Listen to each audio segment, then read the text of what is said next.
வணக்கம். இன்றைக்கி நம்ம பார்க்க போகிற ரெசிபிஸ் என்னென்னு பார்த்தீங்கன்னா, ஒரு சிம்பிளான சட்னி ரெசிபி தான் பார்க்க போகிறோம். செய்கிறது வந்து ரொம்ப சுலபம். ஆனால் டேஸ்ட் பார்த்திங்கன்னா நல்லா அட்டகாசமாக இருக்கும். வாங்க எப்படி செய்யலாங்கிறத பார்க்கலாம். இப்போ ஒரு பேன் எடுத்துக்கலாம். இதில் கொஞ்சமாக எண்ணெய் விட்டுக்கலாம்.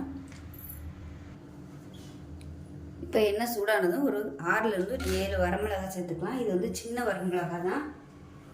இதை சேர்த்து வதக்கி விட்டுக்கலாம்.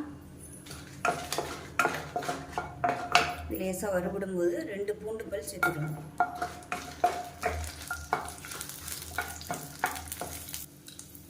இப்போ இதில் மீடியம் சைஸாக 2 தக்காளி சேர்த்துக்கலாம்.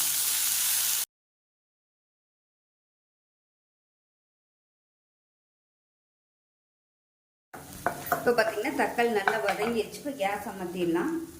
இப்போ இந்த சைடு பார்த்திங்கன்னா வேர்க்கடலை வந்து நல்லா ஒரு 3 டேபிள் ஸ்பூன் அளவுக்கு வேர்க்கடலை தனியாக வறுத்து வச்சுருக்கேன். நீங்கள் வந்து முதலே இந்த நிலக்கடலையை வறுத்துட்டு அதுக்கப்புறமா நீங்கள் தக்காளி வரமிளகா பூண்டு எல்லாத்தையும் போட்டு வதக்கிக்கலாம்.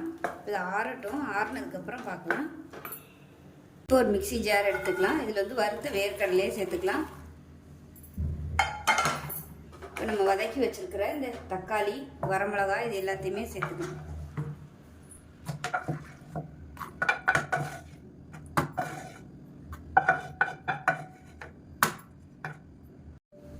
இப்போ இதுக்கு தேவையான உப்பு சேர்த்துட்டு நல்லா அரைச்சிட்டு பார்க்கலாம். இப்போ பார்த்திங்கன்னா சட்னி அரைச்சாச்சு. இப்போ இது ஒரு பவுலுக்கு மாற்றிக்கலாம்.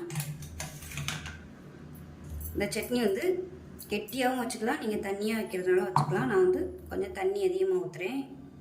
இட்லிக்கெலாம் சூப்பராக இருக்கும். அந்த கடலைப்பருப்பு அதாவது வேர்க்கடலை வாசனையோட அருமையாக இருக்கும்.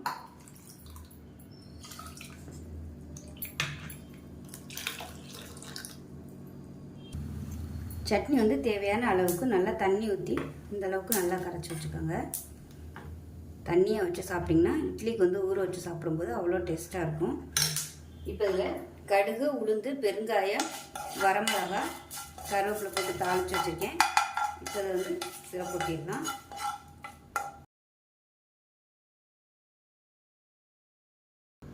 இப்போ நமக்கு அருமையான வேர்க்கடலை தக்காளி சட்னி ரொம்ப சிம்பிளாக ரெடி ஆயிடுச்சு. வெங்காயம்லாம் தேவையே இல்லை. டக்குன்னு தக்காளியை வந்து எடுத்து நம்ம வதக்கி போட்டு செஞ்சிடலாம். வேர்க்கடலை மட்டும் வீட்டில் இருந்தால் போதும். சூப்பராக பண்ணிடலாம் அந்த சட்னி. ஸோ செஞ்சு பாருங்கள். செஞ்சு பார்த்துட்டு எப்படி வந்துச்சுங்கிறத சொல்லுங்கள். வீடியோ பிடிச்சிச்சின்னா லைக் பண்ணுங்கள், கமெண்ட் பண்ணுங்கள், சேனலை சப்ஸ்கிரைப் பண்ணுங்கள், பக்கத்தில் உள்ள பெல் பட்டனையும் ப்ரெஸ் பண்ணுங்கள். நன்றி.